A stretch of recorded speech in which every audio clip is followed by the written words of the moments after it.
بسم اللہ الرحمن الرحیم۔ فرض نماز کے بعد اجتماعی دعا کرنا جائز ہے یا نہیں، اس کے بارے میں مفتی طارق مسعود صاحب کا نقطہ نظر سنیے۔ فرض نماز کے بعد اجتماعی دعا نبی صلی اللہ علیہ وسلم سے کہیں بھی ثابت نہیں ہے، کوئی ضعیف حدیث بھی نہیں ملتی اس کے بارے میں، اسی وجہ سے فقہ کی کتابوں میں بھی اس کا تذکرہ نہیں ہے۔ یہ بر صغیر میں ایک چیز رائج ہو گئی ہے۔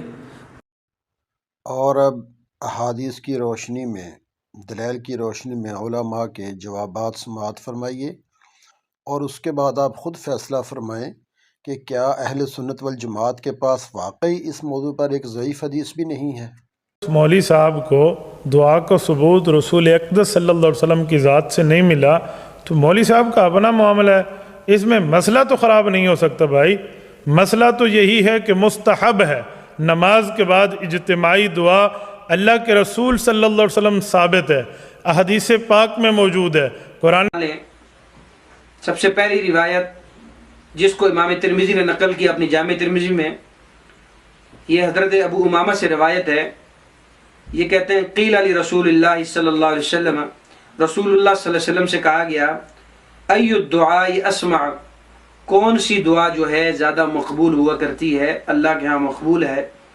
آپ نے فرمایا جوف اللیل الاخری، رات کے آخری حصے میں جو دعا کی جاتی ہے یعنی تہجد کے ٹائم، وہ دوبارہ صلاۃ المکتوباتی، اور فرائض نماز کے بعد جو دعا کی جاتی ہے وہ عند اللہ مقبول ہوا کرتی ہے، یعنی قبولیت کی گھڑیوں میں سے گھڑی فرائض نماز کے بعد ہے۔ روایت سیدنا علی رضی اللہ تعالیٰ عنہ سے، آپ فرماتے ہیں رسول اللہ صلی اللہ علیہ وسلم جب بھی نماز سے فارغ ہوا کرتے کیا کرتے؟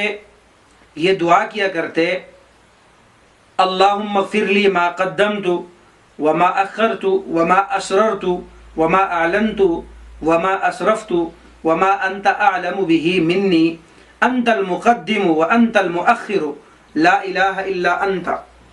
اب یہ روایت ابو داود نے نقل کی ہے، جلد اول میں ہے۔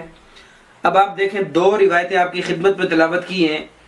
پہلی روایت میں فرض نماز کے بعد جو دعا کی جاتی ہے اس کے متعلق یہ فضیلت آئی کہ وہ قبولیت کی گھڑی ہے۔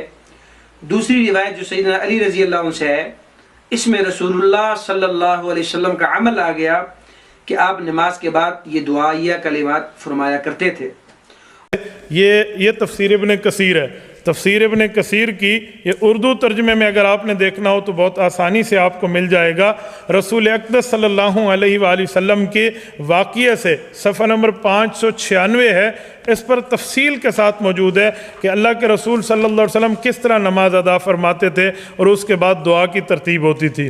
دیکھیں ابن ابی حاتم نے حضرت ابو ہریرہ رضی اللہ تعالیٰ عنہ سے روایت کی ہے کہ رسول اللہ صلی اللہ علیہ وسلم نے سلام پھیرنے کے بعد قبلے کی طرف منہ کیے ہوئے تھے، ہاتھ اٹھا کر اللہ کے رسول صلی اللہ علیہ وسلم نے دعا مانگی اور اللہ رب العزت نے اس دعا کو قبول فرمایا۔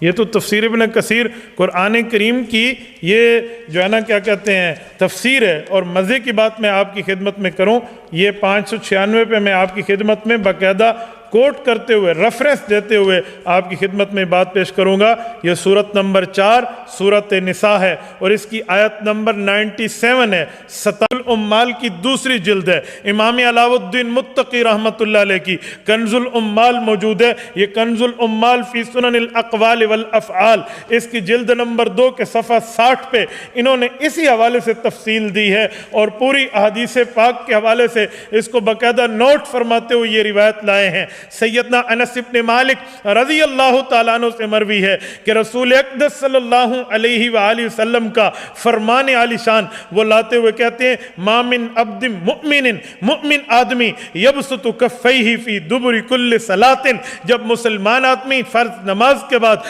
اپنے ہاتھوں کو رب العزت کے سامنے پھیلاتا ہے اور اللہ سے مانگتا ہے، اللہ رب العزت اس کی دعا کو قبول فرماتے ہیں۔ جلد نمبر 10 مجمع الزوائد میں امام نور الدین